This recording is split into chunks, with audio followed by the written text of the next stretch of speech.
Season 6, we're back. Let's go. Week 1, let's just hop into it. Baltimore at Kansas City, Thursday. Some of you probably going to see this after the fact. I'm about to go watch the game right now, as soon as we get done with our business here. I have Baltimore as a top defensive unit this year, so it would not be surprising for me to see Kansas City struggle with them tonight. Kansas City is like the Houston Astros of the NFL, if you ask me. Their season starts in the playoffs.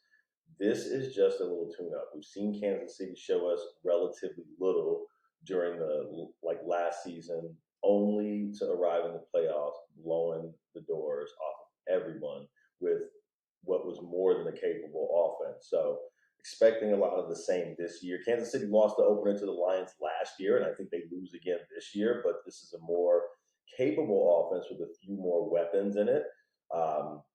Than they had last year. So as far as Kansas City is concerned, that's the way I feel about them. Mark Andrews over Kelsey for me in this one. Derrick Henry enters stage left for a good opening night performance in your new home. Baltimore gonna live and die off of Jackson basically, and today it'll be enough is what I think. Birds win. Green Bay at Philly on Friday. I'm expecting points here. The Green Bay defense has had some turnover in terms of coaching personnel and also player personnel. A new scheme with young, unproven players, could be growing pains is what I would expect from them. So the Eagles' offense is in play here as a whole. Philly's defense couldn't stop a runny nose last year. They've made some moves to shore up the secondary, but the two rookie corners may take kind of a few weeks, I think, to adjust or to figure it out, although their intangibles like size do fit well for the scheme. I expect Green Bay to not fall for the run bait, and I expect them to test this newly retooled secondary. Stacking Love with Philly receivers makes sense. Cheaper than Hurts, whose running upside is hampered by Jason Kelsey's retirement. They'll still do the tush push, but not as much. This one's in Brazil, so there's no home field advantage, but I'm still going to take the Eagles. Birds win this one too. Arizona at Buffalo, Bills all the way. The Cards are going to be a source of some fantasy goodness here, and there are ultimately times where this team will make some points appear on the board for us, but they're not a contender. If we are talking season long, you're starting Kyler Murray and Marvin Harrison all the way, all the time. DFS, we will take our shots when it feels most appropriate. This week, James Conner will probably be the most useful. I think they're like better places to go in DFS, and these are better places to go in DFS. But I'd be like in on that a little bit this week for sure. Bill's side, Josh Allen and Khalil Shakir, fire them up. I like Cook a little bit. He coasts down the stretch. I think Buffalo wins this one easy, but I've got Shakir as Allen's number one receiver, basically, based off of a couple of times that we did see them in the preseason. It's like first play of the game twice, they have their connection and they both kind of leave. So it's like you can put two and two together. New England and Cincinnati. Patriots are going to be trash this year, guys. I think Cincinnati gets this dumpster fire going, whether Jamar Chase plays or not. We like Higgins more, sans Chase without Chase. If it's seasonal, you play Chase, and that's the general rule. Practiced a bit today. It's not for certain, but if he does play, I feel fine about it. Chase and Burrow been playing catch since college, everyone. They don't need to get the chemistry down. They got it. Zach Moss looks like a nice option in DFS especially. Bengals should get ahead and be looking to run the clock. Gotta like their defense also. Who dat said they're going to beat them Bengals? Not the Pats this week. Cincinnati's going to roll. Minnesota at the Giants. Two garbage teams right here. It's lock and horns. That's going to be hot, y'all. That's so hot. Guys, this is the one. I want Sam Darnold for my DFS cash game lineup. Both teams don't look great on defense, and both offenses have guys that can get on the scoreboard. I guess for me, I can't get too into the Giants' run game. They were the worst O-line last year, and I don't see a ton of improvement. Vikings O-line isn't great, but it's better than the Giants, and they do have an upgrade at runner as well. So if you want to invest in some Aaron Jones or upgrade to, with some Aaron Jones, that's okay. I just feel you can avoid that price in DFS this week and get as good, if not better, production And especially with his injury history, I can't see the Vikings letting him leg it out in the fourth quarter unless it's still a game. And it could be. Vikings will be the less sloppier of the two slop piles this week, is how we'll put it. They win. Tennessee at Chicago. This will be a hotly contested game. People believe in the Bears a little bit, it seems, but low key, Tennessee has shored up several issues on either side of the ball. They could contend in their division. It's going to be up to Will Levis ultimately. Bears will have their hands full week one. And obviously, they have a rookie starting at QB in Caleb Williams, but his supporting cast is very strong, and we saw a little bit of what they want to do in preseason. Bears can put up the points, and Chicago's going to win this one. Bear down. Carolina at New Orleans. I like New Orleans here. They should be tough to run on, but also the secondary is healthier than they were last year, and that is the key that makes this defense a tight snare trap.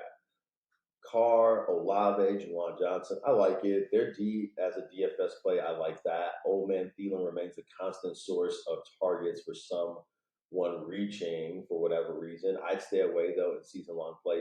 Chuba, if you drafted him at that flex spot and you need to, go ahead and play him. Saints will go marching in on Carolina, though. Pittsburgh at Atlanta. Maybe Russ Wilson doesn't play. So now we're hearing of a calf thing. Fields is fun, but he's still inconsistent in preseason. So, or he was in preseason, I should say. So just like he was last year, we see a lot of the carryover. So if he plays, it'll be more about what he does once he holds the ball and lets the play break down. Sometimes it's going to be good. Sometimes it's going to be bad. This game will be decided via the Atlanta offense versus this stout Pittsburgh defense. At this time, I'll side with the Pittsburgh defense, but Bijan Robinson is in play. Bijan Robinson, I should say, is in play. For what it's worth, I expect more Pitts than London over the year, but maybe not so much in this one. I'm taking Pittsburgh on the road here. Jacksonville at Miami. Early season Miami in Miami is a track field event. Jacksonville, get ready to be on the hot side of the field with the roof open while the fins stay on the shaded and cool side. Finn's going to have fans. They're going to have water mist. They're going to have IVs, whatever they need. Jacksonville, don't be surprised if you find that your sideline does not look like theirs. Yours will have big dudes cramping hard, searching for towels so they can at least wipe some of the sweat while they ultimately probably are dehydrated with only Gatorade here, and these guys hate Gatorade. Hill and Waddle are go. Let's go Jonnu Smith at tight end. This is not the offensive line Miami had last year. I'm not going to get too into Achane without visibly checking things out first. Sorry. Christian Kirk and Evan Ingram we like them on the other side, really like Ingram. I have very little faith in the Miami defense, and they don't have Vic Fangio there anymore either. Chubb's still on the shelf. It's going to look goofy, no doubt. Like they're piecing it together right now, trying to get some of these pieces back. They don't have Xavier Howard either. Jacksonville O-line is a little bit suspect, but I like them on Sunday for a more balanced approach as long as Miami doesn't blow the doors off things right away. Jacksonville will have to hold under the duress of speed and heat. That might be too much for them. Fins up this week. Houston at Indianapolis. Mixon is in play here. And he figures to open things up for the offense as a whole. Stroud has tons of weapons. So, it's like for seasonal, you're going to start those guys. But for DFS, I might have less exposure on the other side. I do like Jonathan Taylor. This is once again one of the better offensive lines in the NFL this season. And combine that with a healthy Taylor. And yes, it's very likely that they can come up with some things, for this offense, make this offense a little more potent. For DFS, I want to stack Richardson and Taylor as opposed to, say, Richardson and a wide receiver like Pittman. And that's only in a tournament if you're trying to get different. For cash games, as I said earlier, probably just play Darnold. There's a lot of value there, so I can spend in other places. Side note, that's what DFS is this week.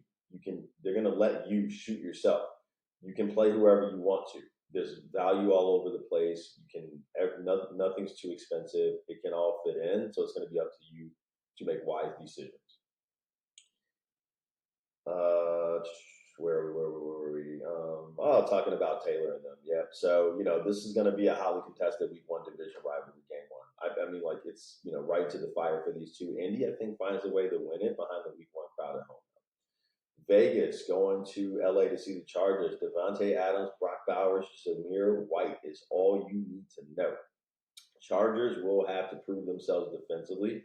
Harbaugh has his work cut out for him. I think Herbert spreads it around, but not in a way that is significant enough for me to be in on.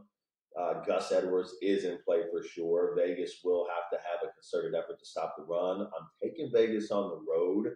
This secondary has too many question marks for the Chargers for me to accept anything else until I see it. Denver at Seattle. Denver has a rookie QB in Nix, who will have ups and downs. There's going to be growing pains. I do like Javonte Williams and McLaughlin, but you don't need to go there this week in DFS likely.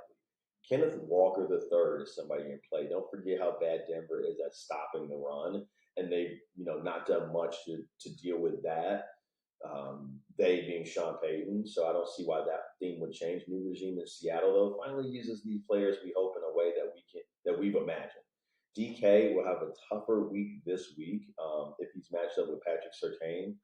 But I think Seattle can still win this game, and I think ultimately he's going to be productive. His size and strength is going to show true with the new coaching staff this year. Dallas at Seattle. Defense will be on display in this one, you guys. Both units look to impose their will right out of the gate this season. Either defense could score. They're good. I like Ford on the Cleveland side of things, along with Jerry Jeudy. And on the Dallas side, for me, CeeDee Lamb is the man of the hour. Not sure,